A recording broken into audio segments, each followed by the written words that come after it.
Welcome मेरी student Hindi channel. मैं नमिता विश्वास। आज क्षितिज का काव्य खंड जो द्वितीय भाग है हम लोग आज पहले पाठन करेंगे। काव्य खंड का क्या है? उदय सिंधु मृत्यु सम्मान त्वति शारदा कैत सुजन हो सरस्वती दिवाओ चई शिवर मुस्ति मंचा हो। तुलसीदास ने अपने सिंधु को नदी को कैसे थोड़ी कविता से लिखे हैं। हृदय सिंधु महोत्सव समाओ स्वती शारदा कहानी सुजानो जो हृदय करी विचारू तो ही कविते मुस्लिम चाहो। तो सिंधु नदी को उन्होंने उदाहरण देकर इस कविता मंचा कर लिखी है। तो अभी हम लोग काव्य खंड के पहले काव्य कौन है? सूरदास जी का पहले काव्य हम लोग अभी पठन करेंगे। तो अभी ये 10 कक्षा का काव्य खंड का पहला काव्य किसका? सूरदास जी। सूरदास जी कौन है? सूरदास जी एक सूरदास का कविता जो है उनका सुर साहित्य है। वो सुर भाग से 2 भाग से लिखी गई है। उनका कविता और उपन्यास और सब उन्होंने लिखी है। तो इनके काव्य दोहे अभी हम लोग पढ़ेंगे। सूरदास का 3 दोहे क्या है? सुर सागर, सुर लहर, सुर साहित्य। तो ये जो कविता है क्या है? सूरदास का सुर सागर है। सुर सागर से लिया गया है किंतु ये कविता में क्या है? उनकी भ्रमर गीत का पाठ से है। सूरदास ज़्यादा प्रसिद्ध श्री कृष्ण के लिखते थे। तो अभी सूरदास के बारे में हम लिखेंगे। क्या सूरदास का जन्म किधर हुआ था, वो क्या क्या लिखे थे उसके बारे में। पहले जन्म किधर हुआ? 1478 मसीहा माताजाता में। एक अन्य में अनुसार उनका जन्म मथुरा में निकरुनाका में हुआ था, जबकि दूसरी मत अनुसार सबसे जन्म स्थान दिल्ली के पास ही माना जाता है। तो उनकी 1478 में जन्म हुआ था। महाप्रभु प्रभात सूरदास सब कवियों को सर्वाधिक प्रसिद्ध थे। वो कवि प्रसिद्ध थे। मथुरा वृंदावन बीच गांव घाट रहते थे। किधर रहते थे? मथुरा वृंदावन किसी गांव घाट में रहते थे। सीनाते सीमित भजन भी करते थे। वो उनके 3 ग्रंथ है, सुर सागर में बोला ना, सुर लहर और सुर। तो उन्होंने स्वाभाविक वृत्तियों से चित्रण किए। श्रृंगार और उनके वात्सल्य श्रृंगार श्रेष्ठ माना जाता है। जो लिखे कविता उनसे वात्सल्य श्रृंगार श्रेष्ठ माना जाता है। उनकी कविता भजवाबा तीसरा हुआ रूप है। तो सूरदास जी ने भ्रमर गीत, ये सूरसागर भ्रमर गीत पर से कृष्ण मथुरा जाने के बाद जो बोलते हैं कविता में लिखित किए हैं। कृष्ण मथुरा जाने के बाद जो लौटते हैं उद्धव, वो गोपियाँ उदास हो जाते हैं। वो किसके हाथ संदेश भेजते हैं? उद्धव के हाथ भेजते हैं। तो उद्धव जाकर उन गोपियों को बोलता है मेरी राह मत देकर अभी ईश्वर का उपासना करो। तो गोपियाँ क्या करते हैं? अपनी मन की बात उद्धव को ना बोलकर भ्रमर को बोलते हैं। इसलिए भ्रमर के तेज में बोलते हैं। बोलते समय उद्धव उसको सुन देते हैं। तो गोपियाँ भ्रमर को बहने को उद्धव बोलते शिकायत करते। तो उद्धव कभी स्नेह धीरे धीरे होता है। विरह बंधन अनुभूत अवश्य दूसरे पद में स्वीकार करते अभिलाष किया जाता है। तो कभी कंकड़ी जोताकर अपनी एक निष्ठ दृढ़ भाव है कविता में प्रकाश की है। तो अभी हम लोग सूरदास के कविता को अभी हम लोग पठन करेंगे। पहला पंक्ति क्या है? ऊँची तुम ही आती बड़ भागी उपरस रहत स्नेह तगाहे नाहिन मन अनुरागी पुरहनी पात रहत जल भीतर तारंग देह न दागी। तो कवि सूरदास जी ने उद्धव को वह करते हुए कहते हैं कि तुम बहुत भाग्यशाली हो जो कृष्ण के पास रहकर भी उन्हें प्रेम और स्नेह वंचित हो। तुम कमल के उस पत्ते के समान हो जो रहता तो जल में, परंतु जल में वो डूबने से बचा रहता है। तो इधर सूरदास ने कौन गोपियाँ सब कहते हैं तुम बहुत भाग्यशाली हो, उनके पास रहते पर प्रेम से वंचित हो। तुम कमल जैसे पानी में रहता है फिर पानी से डूबने से वो वंचित रहता है। दागी। तो और दूसरी पंक्ति जो क्या है उनकी दूसरी पंक्ति में क्या है? जो जल माहे तेल की जागरी बूंद ताक लगी प्रीति नदी में पाओ न विस्त दुष्टि न रूप पर की शुद्ध सबल हम भैरव गुरचंदी जैसे है। तो जिस प्रकार तेल की गगरी जल में भीगने पर भी उस पर पानी की एक भी बूंद नहीं पड़ती, ठीक उसी प्रकार कृष्ण रूपी प्रेम नदी के साथ रहते हुए भी उसमें खान पड़ते हैं। बात दूर तुम पर किसी कृष्ण प्रेम की एक छींट भी नहीं पड़ी। तुमने कभी प्रीति रूपी नदी पे पैर डाला, तुम बहुत विद्यमान इसीलिए कृष्ण के प्रेम में नहीं रंगे, परंतु इसलिए उनके प्रति ठीक उस तरह आकर्षित जैसे चींटियाँ गुड़ से होती है।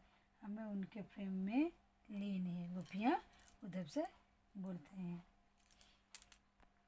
तो दूसरी क्या आती है, दूसरी जो हमारा सूरदास की कविता है, मन ही माज रही है, कई झाड़ कोन पे उधी नहीं परत कही, अवधि असरा श्यावन की तन मन विधा रही। तो सूरदास जी कहते उनके मन की बात मन में ही रह गई। ये कृष्ण से बहुत कुछ कहना चाहते थे परंतु अब नहीं कह पाए। उद्धव ने अपने संदेश देने का उचित पात्र नहीं समझ पाए। उन्हें बातें सिर्फ कृष्ण कहती है, किसी कहकर संदेश नहीं बच सकती है।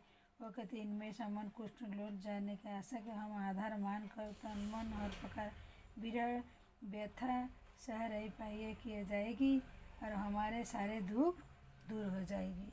तो चौथी हमारे हरि हरियाली के लकेरी मन क्रम बचन नंदन नंदन डर जहर उड़ू हरि पकड़ी जंगल चबोदवन दिवस सिखाना कना जखरी सुनत जंगल आगत ऐसी जूं कने ककरी सूती व्याधि हमको ले आए देखी सुनी ना करी, यह तो सूरत नहीं ले सुपी जिनके मन चक्री।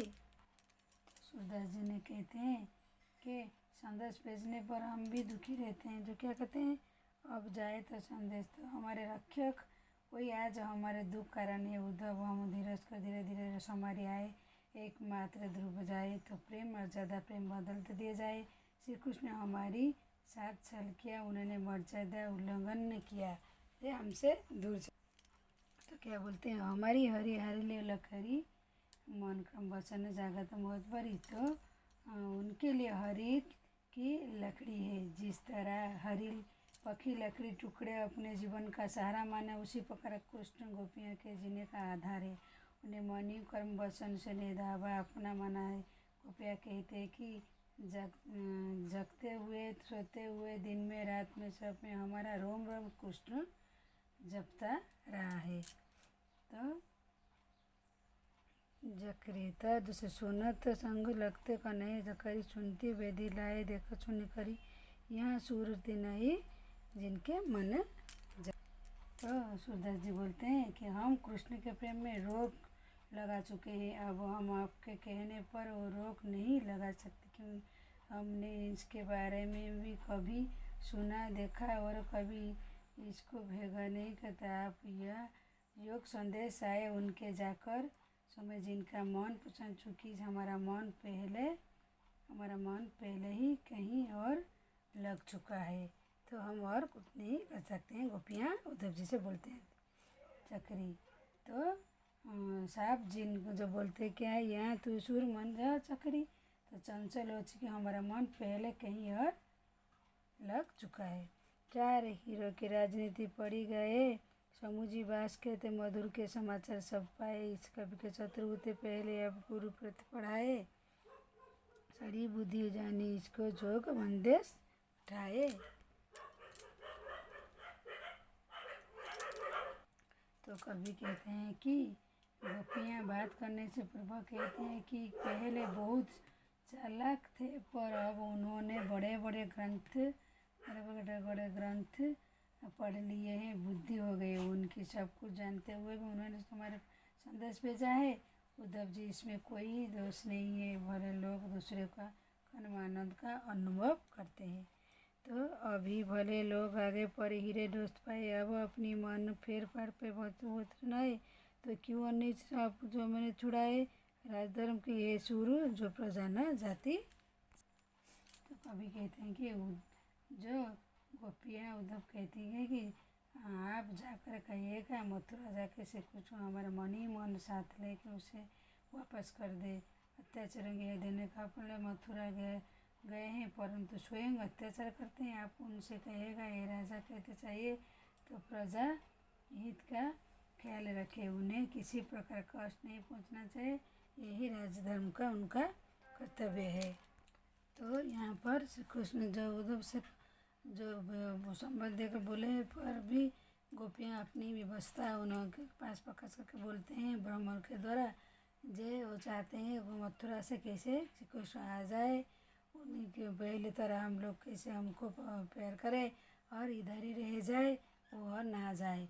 फिर लास्ट में क्या आता है, और श्री कृष्ण फिर भी वापस नहीं आते हैं मथुरा से। तो सूरदास की बहुत अच्छी कविता के बहुत पंक्तियाँ है, बहुत अच्छी है। वो सब भी कविता श्री कृष्ण के आराधना से कल्पना से लिखे हैं।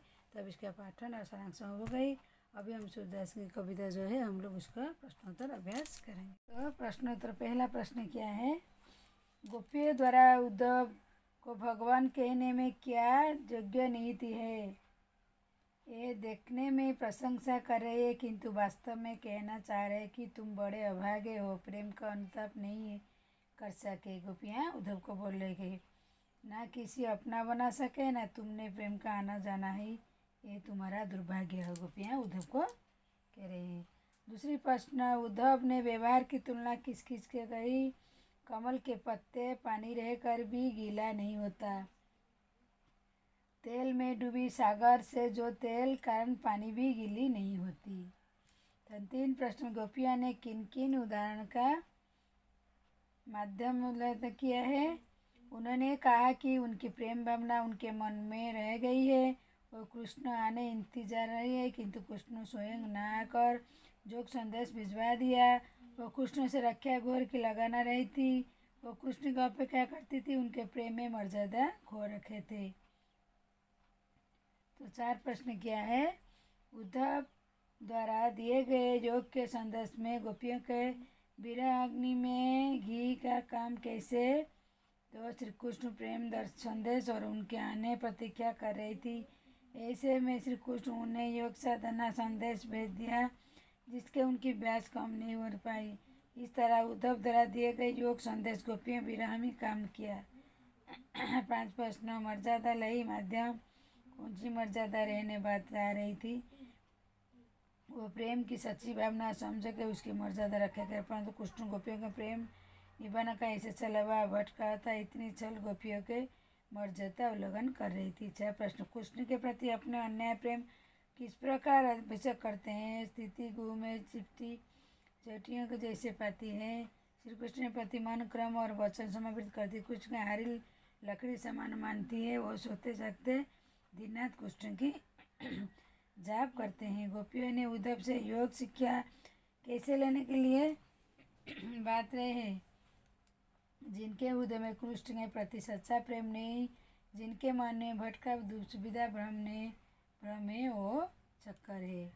तो 8 प्रश्न क्या है, प्रस्तुत पदों में आधार पर गोपियों का योग साधना प्रति आस्तिक स्वयंता प्रकट हुई, जिस पर किसी अन्य असर प्रभावित गोपियों से कृष्ण प्रेम कैसा रंग चढ़ा। खुद कृष्ण भेजा संदेश कड़वी व्यक्ति समान लगता, जिसे किसी दशा अपनाने का तैयार नहीं है।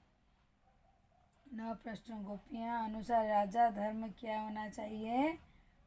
प्रजा के अन्याय से बचाए, उन्हें सताए जाने से सताए नहीं, उनको अन्याय से बचाए। 10 गोपियों के कृष्ण ऐसे कौन से परिवर्तन है जिनके कारण अपना मन वापस करने होता है। श्री कृष्ण राजनीति पद लिया व्यवहार, श्री कृष्ण का प्रेम मर्यादा, श्री कृष्ण राजधर्म बोलना, दूसरे अत्याचार छोड़ने के स्वयं अतिरिक्त करना। 17 प्रश्न क्या है, 11 प्रश्न। गोपियों ने अपने वाक्य के आधार पर ज्ञानी उद्धव को परास्त दिया, उनके परिचय को विशेष लिखित किया।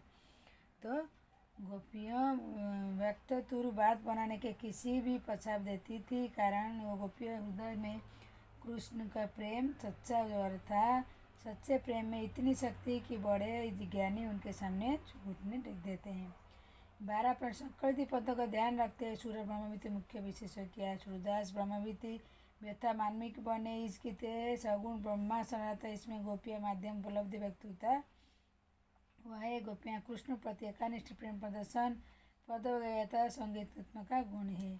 13 प्रश्न, गोपियों ने उद्धव के सामने तरह तरह के तर्क दिए, अपनी कल्पना तर्क दीजिए। तुम क्यों कर रहे हो जो कुछ अदा कर दो और बताओ जिसको जुबान पर मिट्टी काट गया है, जो रूपिणी गया है, फिर वो भी तो सोचे मार कठिन, इसमें कठिन साधना करती पड़ती। गोपी कोमल शरीर वाली मधुर मन वाली हमसे कठोर साधना कैसे पाएगी, हमारे लिए मार्ग असंभव है। 14 प्रश्न क्या है, उद्धव पानी थे, नीति बातें जाने थे, गोपियों के पास ऐसी कौन सी शक्ति उन्हें व्याख्यान से मुखरित होती है।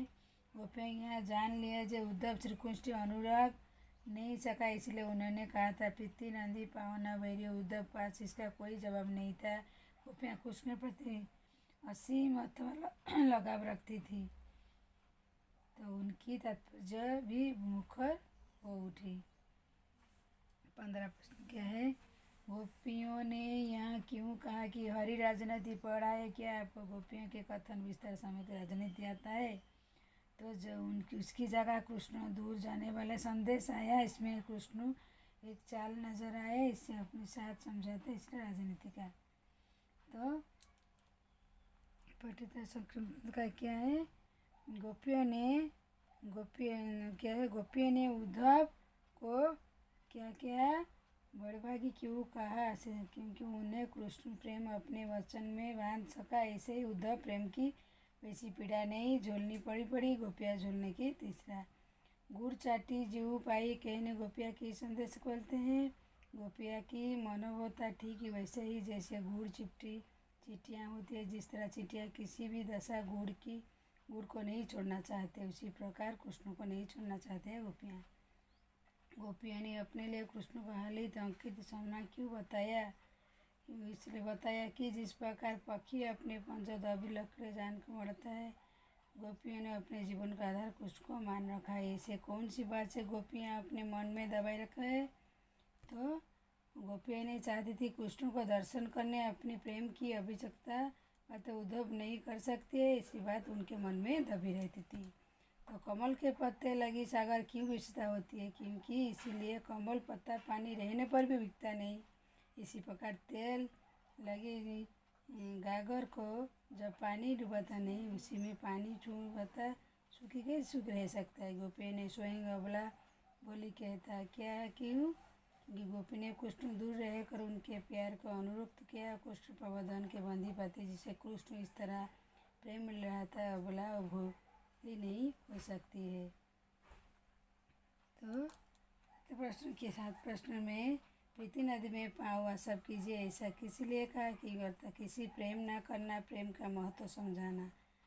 तो गोपियों ने आधार विरह क्या है, इतने समय बाद ब्रज वापस आएगा, उसी जाने अवधि आधार बनाकर गोपियों को विरह व्यथा किया है। गोपियों ने मदद मिलने की आशा लगी है, रूप मिलने की आशा लगी है कि जब कृष्ण ने ही उद्धव को हाथ संदेश दिया तो निराशा के मदद लाए। गोपियों ने व्यर्थ क्यों रखना चाहिए, क्योंकि सामाजिक मर्यादा परवाह नहीं है, इसके विपरीत कृष्ण प्रेम की मर्यादा निर्वाह नहीं किया, उन्होंने गोपियों के धर्म धारण किया। उद्धव गोपियों के पास जिस उद्देश्य उससे सफल नहीं हो सका, क्योंकि उद्धव अपने ज्ञान और योग कमर सबर था। गोपियों ने आदर्श प्रेम उनकी मनोदशा समझ पाने का सर्वथा नियुक्त नहीं था।